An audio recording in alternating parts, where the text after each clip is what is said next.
Le célèbre compositeur Julien Moreau croyait que sa carrière était terminée quand il développa une phobie paralysante des sons. Mais sa rencontre avec une créature musicienne dans les Pyrénées françaises ne fit pas que guérir sa condition. Elle révolutionna sa compréhension même de la musique.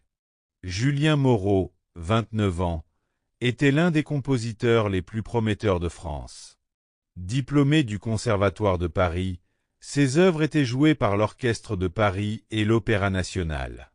Sa symphonie numéro 3 Lumière d'automne avait remporté le prix Rostropovitch et établi sa réputation internationale. Vivant dans un élégant appartement près de l'Opéra Bastille, Julien passait ses journées immergé dans un univers sonore complexe. Son piano Steinway résonnait constamment de nouvelles mélodies. Son studio était équipé des technologies les plus avancées pour la composition moderne. Sa spécialité était la fusion entre musique classique et son naturel. Il intégrait des enregistrements de forêts, d'océans, d'oiseaux dans ses compositions orchestrales.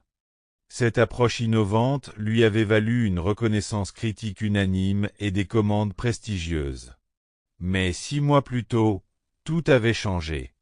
Après un concert particulièrement stressant à la Philharmonie, Julien avait développé une hypersensibilité auditive extrême. Chaque son, même le plus faible, lui causait une douleur physique insupportable.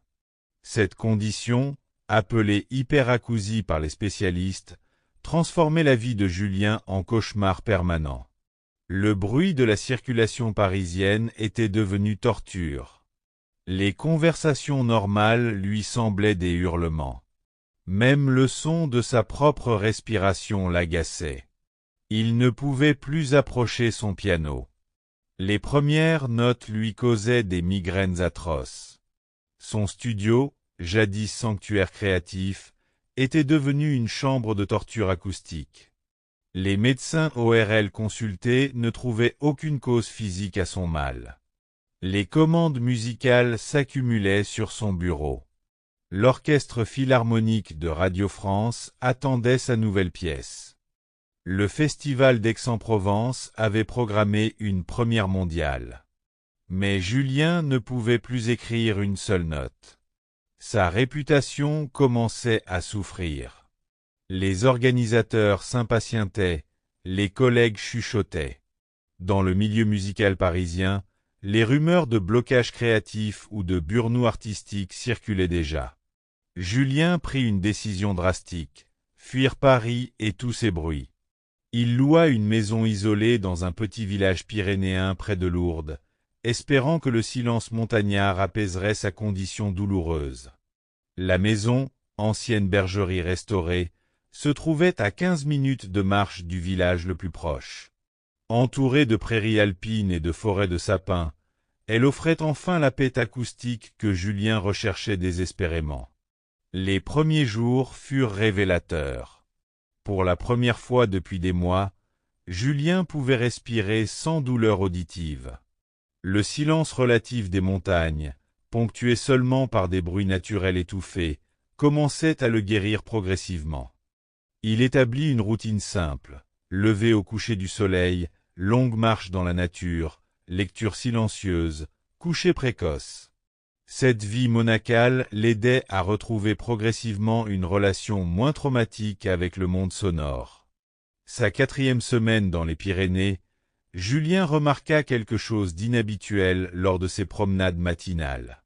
Dans certaines clairières forestières, il percevait des harmoniques subtiles, des résonances naturelles qui semblaient organisées de manière trop précise pour être accidentelles. Ces sculptures sonores naturelles consistaient en arrangements de pierres, de branches, de feuilles qui créaient des effets acoustiques sophistiqués. Quand le vent les traversait, ils produisaient des accords parfaits, des gammes complexes, des rythmiques hypnotiques. L'arrangement le plus impressionnant se trouvait dans une grotte peu profonde. Les stalagmites et stalactites y étaient disposés de façon à créer une acoustique parfaite, meilleure que celle de nombreuses salles de concert qu'il connaissait. Julien était fasciné mais perplexe. Ces formations ne pouvaient pas être naturelles. Quelqu'un ou quelque chose possédait une compréhension acoustique extraordinaire et l'utilisait pour sculpter l'environnement sonore de ces montagnes. Déterminé à identifier le créateur de ces merveilles acoustiques, Julien commença à surveiller les lieux de création pendant les heures nocturnes.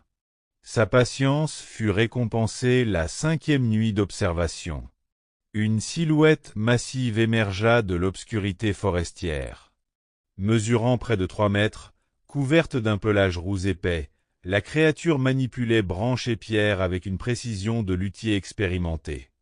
Chaque placement était testé acoustiquement avant validation. Quand la créature aperçut Julien, elle s'immobilisa. Leurs regards se croisèrent dans la pénombre lunaire. Julien s'attendait à de la peur ou de l'agressivité, mais il ne lut que curiosité et intelligence dans les yeux profonds de l'être. Plus surprenant encore, la créature sembla reconnaître en Julien un collègue musicien. Elle l'approcha lentement et commença à lui présenter ses créations acoustiques, comme un artiste dévoilant son atelier à un père respecté. Les nuits suivantes établirent une routine d'échange extraordinaire entre Julien et la créature qu'il nomma mentalement Harmonicus. Le Sasquatch lui enseignait l'acoustique naturelle, tandis que Julien partageait ses connaissances de composition classique. Harmonicus maîtrisait des principes acoustiques que Julien n'avait jamais rencontrés au conservatoire. La créature comprenait instinctivement comment exploiter les propriétés résonantes de chaque matériau naturel pour créer des effets sonores complexes. Plus remarquable encore, cette approche organique de la musique ne déclenchait aucune douleur chez Julien. Ses sons naturellement créés semblaient contourner son hyperacousie, lui permettant de redécouvrir le plaisir musical sans souffrance. Inspiré par ces enseignements, Julien commença à expérimenter avec des instruments rudimentaires fabriqués à partir de matériaux forestiers. Flûte de bambou, percussions de pierre, cordes de fibres végétales, un orchestre primitif mais d'une beauté acoustique saisissante. Cette collaboration nocturne avec Harmonicus révolutionna la compréhension musicale de Julien. Il découvrait que la musique ne résidait pas dans les notes écrites ou les instruments sophistiqués, mais dans l'harmonie fondamentale entre créateur, instrument et environnement. Ses compositions commencèrent à intégrer ces principes d'acoustique naturelle. Au lieu d'imposer des structures musicales artificielles, il apprenait à révéler les harmoniques déjà présentes dans la nature. Son hyperacousie s'atténuait progressivement à mesure qu'il développait cette approche respectueuse du son. Julien créa son premier écho-concert dans la grotte d'Harmonicus. Utilisant uniquement des instruments naturels et l'acoustique de la caverne, il composa une pièce d'une beauté transcendante qui ne causait aucune douleur auditive. Cette expérience lui révéla une vérité fondamentale. Son hyperacousie n'était pas seulement médicale, mais aussi philosophique. Il avait développé une intolérance au son violent, ce qui forçait l'oreille plutôt que de l'inviter à l'écoute. Julien se trouvait confronté à un choix déchirant. Cette découverte révolutionnaire pourrait transformer l'industrie musicale mondiale, guérir d'autres musiciens souffrant d'hyperacousie, et ouvrir des horizons créatifs inexplorés. Mais révéler l'existence d'Harmonicus exposerait la créature à l'exploitation commerciale et scientifique. Les médias, les chercheurs, les producteurs se rueraient dans ces montagnes paisibles pour capturer et étudier ce phénomène. Julien ressentait également une culpabilité créative. Ses nouvelles compositions s'inspiraient directement des enseignements d'Harmonicus. Était-il éthique de s'attribuer le mérite de découverte qui appartenait à une intelligence non humaine? La pression externe s'intensifiait. Ces agents parisiens réclamaient des nouvelles œuvres. Les festivals programmés exigeaient des explications sur ces retards. Comment concilier ses obligations professionnelles avec la protection de son mentor secret? Julien élabora une stratégie qui honorait à la fois ses engagements artistiques et sa loyauté envers Harmonicus. Il développerait un nouveau style musical intégrant les principes appris, sans jamais révéler leur source véritable. Il présenterait cette approche comme une bioacoustique intuitive, une méthode de composition inspirée par l'observation directe des phénomènes sonores naturels. Cette formulation était techniquement exacte tout en préservant l'anonymat d'Harmonicus. Ces nouvelles œuvres fusionnaient sophistication classique et sagesse acoustique primitive. Les partitions incluaient des indications pour créer des environnements sonores respectueux de l'audition, particulièrement bénéfiques pour les musiciens souffrant d'hyperacousie. Cette innovation positionna Julien comme pionnier de la musique thérapeutique écologique, un mouvement artistique qui révolutionnerait l'approche contemporaine de la création sonore. Le retour de Julien à Paris fut triomphal. Ses nouvelles compositions, présentées en avant-première à l'Opéra Bastille, suscitèrent un enthousiasme critique sans précédent. La presse musicale salua une révolution acoustique et un renouveau spirituel de la création contemporaine.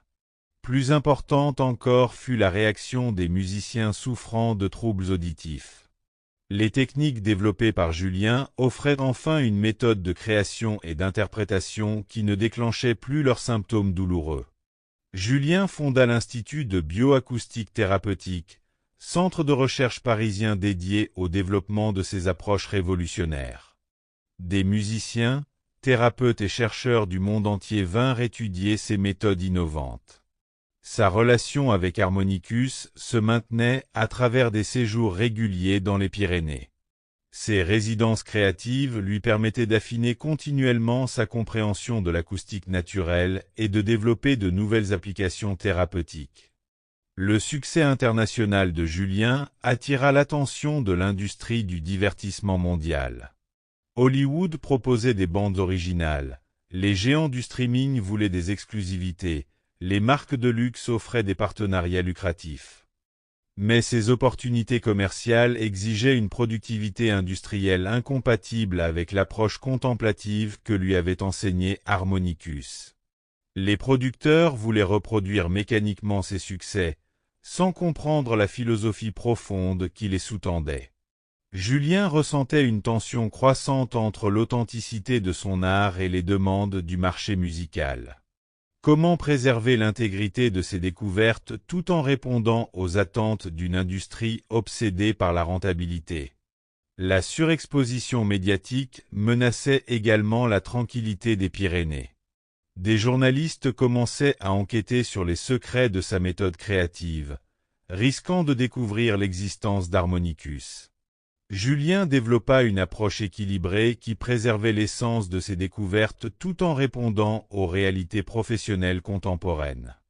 Il accepta uniquement les projets alignés avec sa philosophie bioacoustique, refusant les commandes purement commerciales. Il créa une fondation internationale dédiée à la recherche en acoustique thérapeutique, rendant ses découvertes librement accessibles aux chercheurs et musiciens du monde entier.